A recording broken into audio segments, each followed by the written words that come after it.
नमस्कार दोस्तों, मेरे YouTube चैनल पर आपका स्वागत है। दोस्तों, आज जिन सिद्धि के मैं मंत्र विधि देवत हूँ, जेन फल प्रयोग करना है, मैं जैसे बताऊँ उसने कर पे जिन 21 दिन में सिद्धि हो जाए। अब सबसे पहले ओकर विधि ला सुन।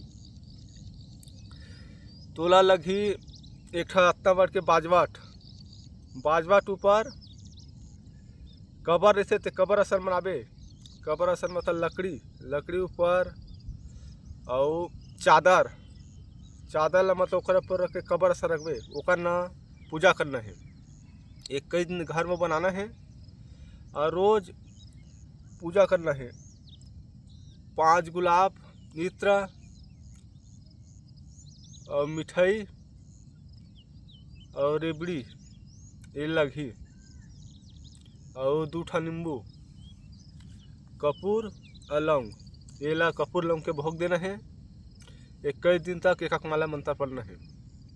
वो मंत्र ला मैं लिख के डारहा, पढ़ाओ नहीं, अब लिख भर के डारहा।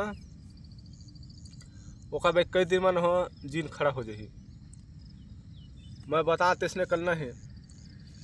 कबर बनाना है घर अंदर, शमशान घाट के माटी डाल ले, अतः पीढ़ा के ऊपर में पूरा लिपे के बाद लकड़ी डाल के बाद हरियर के ओकर कपड़ा मतलब कबर असन बना ओकर ना सुबह शाम पढ़ना है। मतलब पाप साफ रहना है, तब हो ही जीना सिद्धि। एकर मंत्र में लिख के डाल। जय माँ काली।